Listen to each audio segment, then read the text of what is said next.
সন্ধ্যের সময় প্রত্যেক দিনের অভ্যেস মতো আমরা কয়েকজন ক্লাব ঘরের মধ্যে জমা হলাম।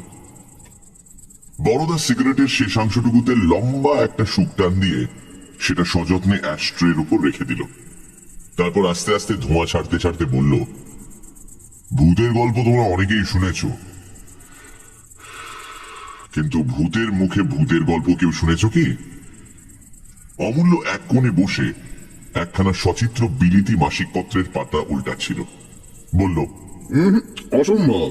একটা কিছু বড়দার বলাই চাই। বড়দা বলল, আপাত দৃষ্টিতে ঘটনাটা অসম্ভব বলে মনে হতে পারে বটে, কিন্তু আসলে তা নয়। তবে বলি শোনো। অমূল্য তাড়াতাড়ি বলে উঠল, না না, আরে আজ যে আমাদের সাহিত্য সভার অধিবেশন অতুল, তোমার সাহিত্যে বস্তুতন্ত্র প্রবন্ধটা তাহলে। ঋষি বলল, কাল হবে। বস্তুতন্ত্রের চেয়ে বড় জিনিস আজ এসে পড়েছেন। বড়দা, আর তোমার গল্প শুরু করো। অমূল্য অস্থির হয়ে বলল, আজ তাহলে বড়দার কতগুলো মিথ্যে কথা শুনে সন্ধ্যাবেলাটা কাটাতে হবে। শান্ত গলায় বড়দা বলল, কথাটা শুনে তারপর সত্যি মিথ্যে বিচার করা উচিত। তাহলে আরম্ভ করি। গত বছর। অমূল্যর নাক থেকে একটা সশব্দ দীর্ঘশ্বাস বের হলো। বড়দা বলল, গত বছর আমার প্ল্যানচেটে ভূত নামাবার শখ হয়েছিল, বোধহয় তোমাদের মনে আছে। যারা জানে শোনে তাদের পক্ষে ভূত নামানো অতি সহজ ব্যাপার। দরকারি আসবাবের মধ্যে শুধু একটা তেপায়া টেবিল। অমূল্য বিড়বিড় করে বলল, আর একটা গুলিখোর। বড়দা ওদিকে কান্না দিয়ে বলতে লাগলো, একদিন একটা ছোট্ট দেখে তেপায়া টেবিল জোগাড় করে সন্ধ্যের পর আমাদের তেতলার সেই নিরিবিলি ঘরটায় বসে গেলাম। আমি, আমার বউ আর পেঁচো। অমূল্য বলল, এই বয়স থেকেই ছোট ভাইটির মাথা খাওয়া হচ্ছে কেন? বউয়ের কথা না হয় ছেড়েই দিই, কারণ যেদিন তোমার সঙ্গে বিয়ে হয়েছে সেদিনই তার যা হবার হয়ে গেছে। বড়দা বলল, পেঁচোকে নেবার কারণ তিনজনের কমে চক্র হয় না। তাছাড়া সে ছেলে মানুষ, সুতরাং মিডিয়াম হবার উপযুক্ত। সে যাক, মেঝের ওপর টেবিল ঘিরে তো বসা গেল, কিন্তু ভাবনা হলো কাকে ডাকি। ভূত তো আর একাধটি নয়, পৃথিবীর আরম্ভ থেকে আজ পর্যন্ত যত লোকের ঈশ্বর প্রাপ্তি ঘটেছে সকলের দাবি সমান। এখন কাকে ফেলে কাকে ডাকি? কিছুক্ষণ চুপ করে থেকে বড়দা বলল, আমাদের সুভাষকে চেনো তো? জুনিয়র উকিল। তার ভগ্নিপতি সুরেশ বাবু হাওয়া বদলাতে এসে গত শীতকালে নিউমোনিয়ায় মারা যান, বোধহয় তোমাদের মনে আছে। অমূল্য, তুমি তো পড়াতে গিয়েছিলে। তা হঠাৎ সেই সুরেশ বাবুকে মনে পড়ে গেল। তখন তিনজনে আলোটা কমিয়ে দিয়ে টেবিলের উপর আঙুলে আঙুল ঠেকিয়ে সেই সুরেশ বাবুর ধ্যান শুরু করে দিলাম। বেশিক্ষণ নয় ভাই, মিনিট পাঁচেক চোখ বুজে থাকবার পর চোখ চেয়ে দেখি পেঁচোটা কেমন যেন জুবুথুবু হয়ে গেছে।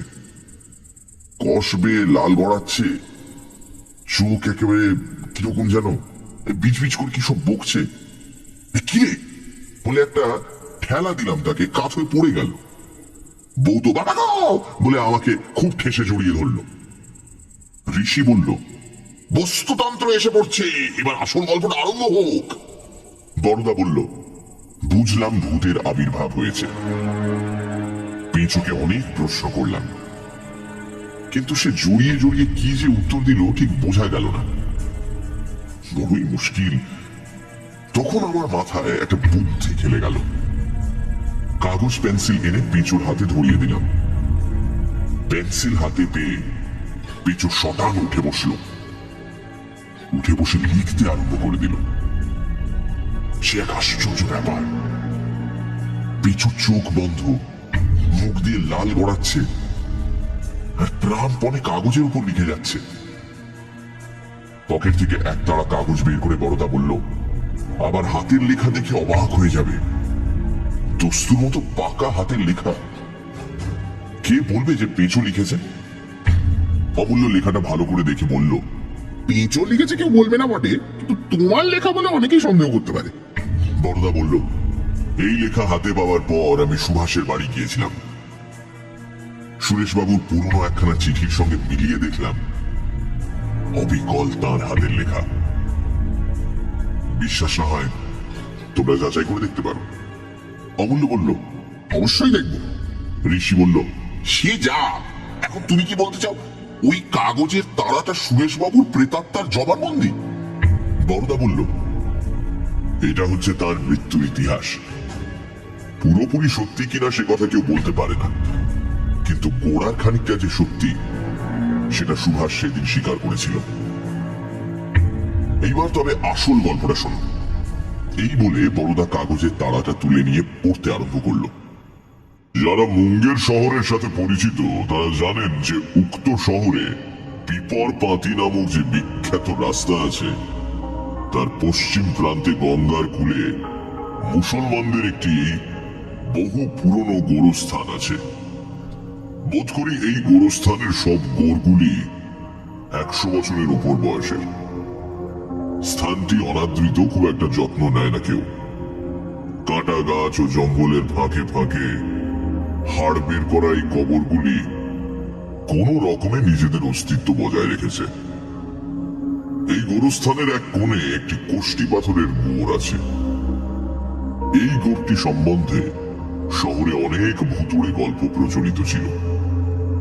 এইসব আজগুবি গল্প শুনে আমি কৌতূহলী হয়ে উঠেছিলাম।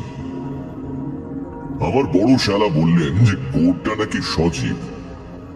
50 বছর আগে নাকি এক সাহেব ওই গোর লক্ষ্য করে গুলি ছুঁড়েছিল। গুলির আঘাতে পাথর ফেটে ঝলকে ঝলকে রক্ত উঠেছিল। সে রক্তের দাগ এখনো নাকি মিলিয়ে যায়নি। গোড়ের গায়ে তেমনি শুকিয়ে গড়িয়ে আছে। আর যে নাস্তিক সাহেব গুলি করেছিল সেও প্রাণে বাঁচেনি। সেই রাতেই ভয়ঙ্কর ভাবে তার মৃত্যু হয়েছিল। একদিন শীতের সন্ধ্যায় শালাকে সঙ্গে নিয়ে গোরটি দেখতে গেলাম। শালা আমারই সমবয়সী, প্রীতজনিতে অটল বিশ্বাস। আমি কিছুদিন যাবৎ মুঙ্গেরে এসে শালার বাড়িতেই হাওয়া বদল করছিলাম, সঙ্গে স্ত্রীও ছিলেন। গোরস্থানের কাছে গিয়ে দেখলাম জায়গাটি কাঁটা গাছের বর্মে প্রায় দুর্ভেদ্য হয়ে আছে। অনেক যত্নে অনেক সাবধানে পা ফেলে কাপড় চোপড় বাঁচিয়ে সেই ভুতুড়ে গোরটির সামনে গিয়ে দাঁড়ালাম। কালো পাথরের গোর। আপাত দৃষ্টিতে ভৌতিক কিছুই চোখে পড়ল না। হঠাৎ যখন আমরা গোরটির একেবারে কাছে এসে পৌঁছেছি তখন সেই কালো পাথরের উপর শুয়ে থাকা আরো কালো একটা জন্তু বোধহয় আমাদের পায়ের আওয়াজে জেগে উঠে একবার আমাদের মুখের উপর তার তীক্ষ্ণ চোখ মেলে ধরে আস্তে আস্তে গোরের আড়ালে চলে গেল। দেখলাম একটা কুকুর, রং কুচকুচে কালো, শরীর যে হিসেবে লম্বা সেই হিসেবে উঁচু নয়, পাগুলো বাঁকা বাঁকা এবং অত্যন্ত খর্ব। কিন্তু সবচেয়ে ভয়াবহ তার চোখ দুটো, হলদে রঙের সাথে কিছুটা রক্তাভ এবং মণিহীন। পলক ফেললে মনে হয় যেন অন্ধকার রাতে খদ্দত জ্বলছে। শালা বলল, লোকে বলে ওই কুকুরটাই সাহেবের টুটি ছেড়ে মেরে ফেলেছিল। আমি বললাম 50 বছর আগে, কিন্তু কুকুরটাকে তো অত বয়স্ক বলে মনে হলো না। আমরা কবরটা একেবারে পাশে গিয়ে দাঁড়ালাম। দেখলাম কুকুরটা যে জায়গায় শুয়েছিল ঠিক সেই জায়গায় পাথরের খানিকটা চটে উঠে গেছে এবং তারই চারিপাশে লাল রঙের একটা পদার্থ শুকিয়ে আছে। হঠাৎ দেখলে রক্ত বলে ভুল হয়, যেন ওই কুকুরটা সমাধির রক্তাক্ত ক্ষতটাকে বুক দিয়ে আগলে থাকে। শালা জিজ্ঞেস করলো, কিরকম বোধ হচ্ছে? আমি বললাম, আশ্চর্য বটে। আমার মনে হয় খুব গরম একটা ধাতু দিয়ে এই পাথরে আঘাত করা হয়েছিল, তাতেই এইরকম হয়েছে। আমার মন্তব্য শুনে শালা আধ্যাত্মিক ভাবে একটু হাসলো, বলল, তা হবে, কিন্তু তা যে একেবারেই হতে পারে না সেটা তার গলার আওয়াজে বেশ বোঝা গেল। কোনো একটা তর্কাধীন বিষয়ের আলোচনায় মানুষ যখন অট্টহাস্য করে, যেন অপর পক্ষের সঙ্গে তর্ক করাটাই ছেলে মানুষই, তখন অপরপক্ষের মনে রাগটা হওয়া খুবই স্বাভাবিক। আমারও একটু রাগ হলো, কিন্তু যে লোক তর্ক করতে অসম্মত তাকে প্রত্যক্ষ প্রমাণ দিয়ে বুঝিয়ে দেওয়া ছাড়া অন্য কোনো রাস্তা নেই। তাই আমি বললাম, আচ্ছা এক কাজ করা যাক। আমার মাথায় একটা প্ল্যান এসেছে। এই পাথরটা ভেঙেই দেখা যাক না, ঝলকে ঝলকে রক্ত বেরোয় কিনা। আর চোখে দেখাচ্ছে বড় তো আর কোনো প্রমাণ নেই। কাছেই একটা বড় পাথর পড়েছিল, আমি সেটা তুলে নিয়ে গোড়ে আঘাত করতে যাব এমন সময় সেই কুকুরটা কোথা থেকে ছুটে এসে একটা বিশ্রী রকমের চিৎকার করে উঠল এবং সমস্ত দাঁত বের করে অত্যন্ত হিংস্র ভাবে আমাকে শাসিয়ে দিল। শালা আমার হাত ধরে টানতে টানতে বলল, চলে এসো চলে এসো, কি যে তোমার পাগলামি। কুকুরটার আকস্মিক আবির্ভাবে আমার শালা যতটা অভিভূত হয়ে পড়েছিল, বাস্তবিক পক্ষে আমি কিন্তু ততটা হইনি। অথচ একটা হিংস্র কুকুরকে অযথা ঘাঁটানো বিশেষ যুক্তির কাজ নয়। তাই পরীক্ষার কাজ অসম্পূর্ণ রেখে আমরা যখন বাড়ি ফিরে এলাম, তখন তুমুল তর্ক বেঁধে গেছে। বাড়ি ফিরতেই আমার শালার বউ এবং যার সম্পর্কে শালার সাথে সম্বন্ধ, মানে আমার গিন্নি, তারা এসে যুদ্ধে যোগ দিলেন। দুজনেই নবীনা, বিদুষী, প্রতীচ্যের আলোক তাদের চোখে সোনার কাঠি স্পর্শ করিয়েছে। তারা এসেই আমার পক্ষে যোগদান করলেন। শালা বেচারি একা পড়ে গেল। তর্কে যে ব্যক্তি হারে তার জেদ বেড়ে যায়। যুক্তির দিকে তখন আর তার ভ্রুক্ষেপ থাকে না।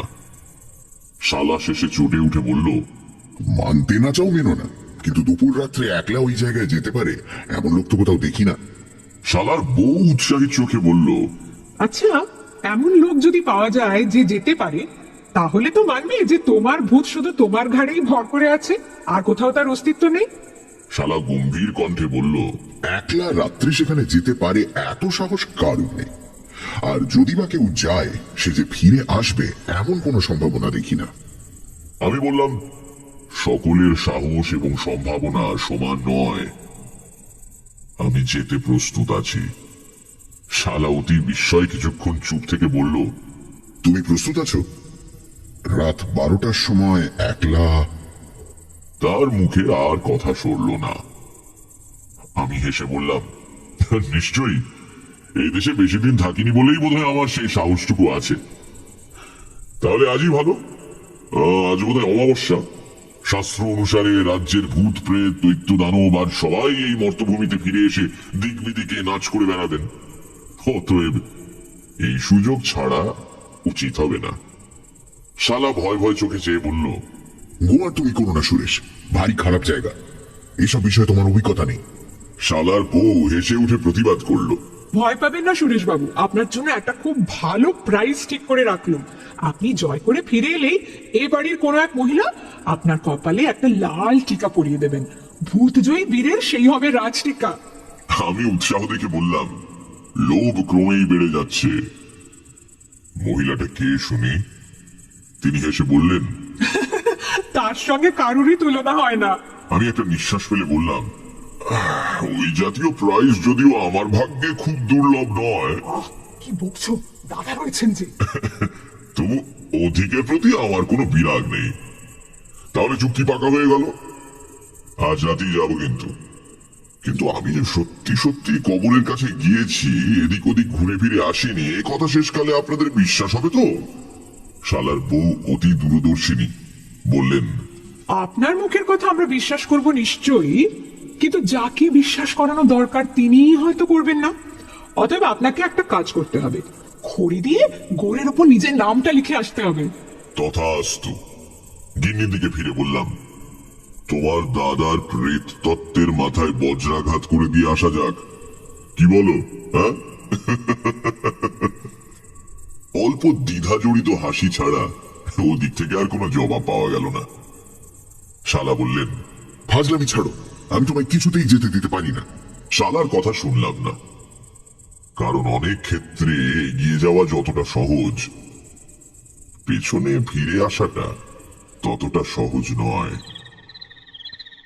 রাত 11:30টার সময় গরম জামায় আপাত মস্তক নিজেকে ঢেকে একটা কড়া গোছের বর্মা চুরুট ধরিয়ে বের হলাম।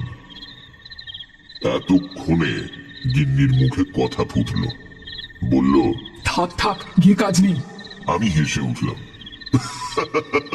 পাগল, ভাই বোন দুজনকার ধার দেখছি একই রকম।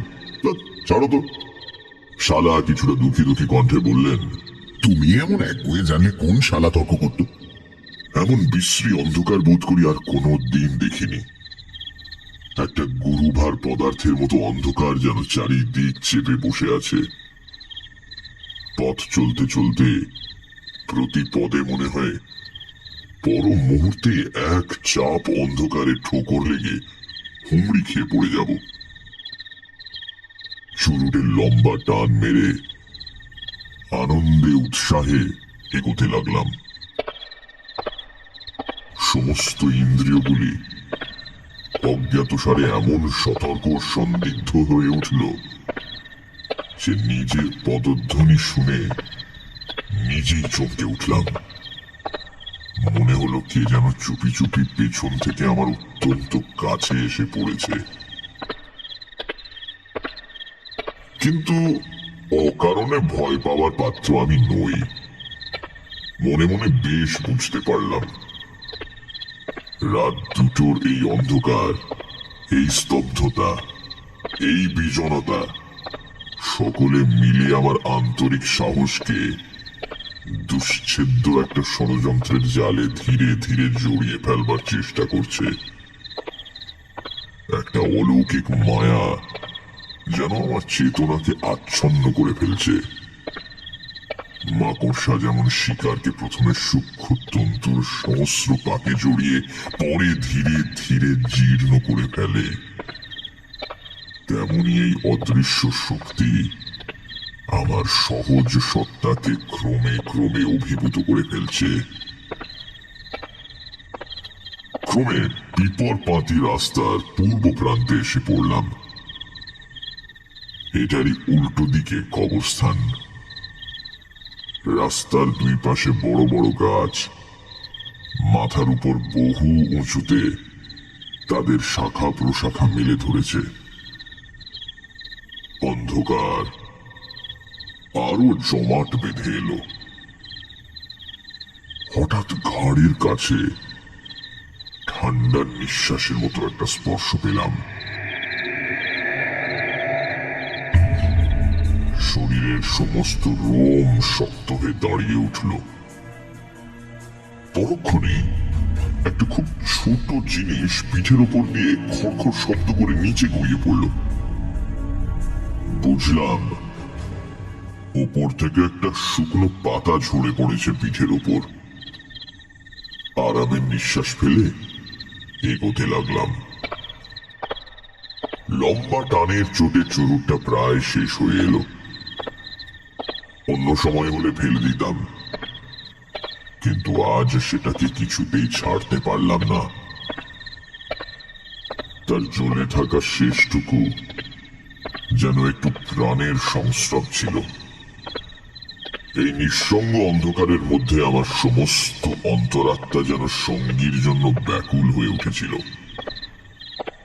তখন ওই ক্ষীণ রশ্মিটুকু জীবন্ত সঙ্গীর মতো প্রাণের মধ্যে ভরসা জাগিয়ে রেখেছিল। ওটাকে ফেলে দিলে যে অনেকখানি সাহসও চলে যাবে সেটা বেশ বুঝেছিলাম। কিন্তু ক্রমে যখন আঙুল পড়তে লাগলো তখন সেটাকে ফেলে দিতেই হলো। একবার বেশ ভালো করে টেনে নিয়ে সামনের দিকে কিছু দূরে ফেলে দিলাম। ফেলে দেওয়া মাত্র মনে হলো যে আঙুল দুটো দিয়ে চুরু ধরিয়েছিলাম সেই দুটো আঙুলের ফাঁক দিয়ে খানিকটা ঠান্ডা বাতাস শরীরের মধ্যে ঢুকে পড়ল। আমার চোখ ছিল ওই ফেলে দেওয়া চুরুটটার উপর। সেটা মাটিতে পড়া মাত্র আগুন ছিটকে উঠল। তারপর এক আশ্চর্য ব্যাপার ঘটল। ছিটকোনো আগুনটা মাঝপথে দুটো আকৃতি ধরে পাশাপাশি একসঙ্গে নড়তে আরম্ভ করলো। মাটি থেকে প্রায় 1 হাত উপরে থাকা পরস্পরের 4টে আঙুলের ব্যবধানে এই ক্ষুদ্র আগুনের গোলা দুটো একজোড়া লাল জোনাকির মতো সামনের দিকে চলতে আরম্ভ করলো এবং মাঝে মাঝে মিটমিট করতে লাগলো। আমার মাথা বোধহয় গরম হয়ে উঠেছিল, কিন্তু কি জানি কেন আমার ধারণা জন্মালো যে ওই মিটমিট করা আগুনের স্ফুলিঙ্গ দুটো আর কিছুই নয়, দুটো চোখ আমার দিকে তাকিয়ে আছে এবং এই চোখ দুটোর পেছনে একটা ছোট আকারের কুকুরের কালো রং যে অন্ধকারে মিশে আছে তা যেন মনে স্পষ্ট অনুভব করলাম। চলতে চলতে কখন দাঁড়িয়ে পড়েছিলাম লক্ষ্য করিনি। চোখ দুটো সামনে কিছু দূরে দাঁড়ালো। তারপর কতক্ষণ যে চোখের পাতা না ফেলে আমার মুখের দিকে তাকিয়ে রইল জানি না। মনে হলো বহুক্ষণ পরে সেই চোখের পাতা পড়ল। তখন সেটা আবার চলতে আরম্ভ করলো। আমিও পেছন পেছন চললাম। শরীরের উপর তখন কোনো অধিকারী নেই। স্বপ্নে বিভীষিকার সামনে থেকে পালাবার ক্ষমতা যেমন লোপ পায়, আমিও তেমনি নিতান্ত নিরুপায় ভাবে ওই চোখের পেছন পেছন হাঁটতে লাগলাম। স্বাধীন ইচ্ছে তখন একেবারে অবশ। আছে কেবল সমস্ত চেতনা ব্যাপী দিগ্বিদিক জ্ঞান শূন্য ভয়। কতক্ষণে আগুনের চোখ আমাকে তার আকর্ষণ প্রভাবে টেনে নিয়ে গিয়েছিল আমার ধারণা নেই। একবার চেতনার অন্তরতম প্রদেশে যেন তীক্ষ্ণ অনুভূতির ছায়া পড়েছিল যে পাকার রাজপথ দিয়ে চলছি না। আরেকবার মনে হয়েছিল বোধহয় একটা গাছের মোটা শিকড়ে ঠোকর খেলাম, কিন্তু সেসব আমার ইন্দ্রিয় উপলব্ধির বাইরে। হঠাৎ একটা বড় রকমের ঠোকর খেলাম, এটা বেশ মনে আছে। তারপর হুমড়ি খেয়ে পড়তেই নিচের দিকে গড়াতে আরম্ভ করলাম। কোথায় পড়েছি কোনো ধারণাই ছিল না। অন্ধকারে দেখাও অসম্ভব, কিন্তু এই পতন যে অনন্তকাল ধরে চলতে থাকবে এবং পতনের লক্ষ্য যে একটা অতল স্পর্শ স্থানে লুকিয়ে আছে সেটা মনের মধ্যে বদ্ধমূল হয়ে গেল। অথচ কি নিদারুণ সেই পতন! গড়াতে গড়াতে এক ধাপ থেকে অন্য ধাপে পড়ছিলাম এবং প্রত্যেক ধাপে নিচে গড়িয়ে যাওয়ার সঙ্গে সঙ্গে দেহের হাড়গুলো যেন একবার করে ভেঙে যাচ্ছিল। এই নিচে নেমে যাওয়ার শেষ ধাপে যখন এসে পৌঁছলাম তখন জ্ঞান বিশেষ ছিল না, কিন্তু একটা অনন্ত যন্ত্রণার পথ যে অতিক্রম করে এসেছি সেটা সমস্ত শরীর দিয়ে টের পেলাম। অনেকক্ষণ পর চোখ মেললাম। সেই দেহহীন লাল চোখ দুটো আমার মুখের অত্যন্ত কাছে ঝুঁকে পড়ে কি যেন পরীক্ষা করছে। দেহের রক্ত তো জল হয়ে গিয়েছিলই, এবার সেটা একেবারে বরফ হয়ে গেল। একটা অসহ্য শীতের শিহরণ সমস্ত দেহটাকে যেন ঝাঁকানিয়ে দিয়ে গেল। তারপর আর কিছু মনে নেই।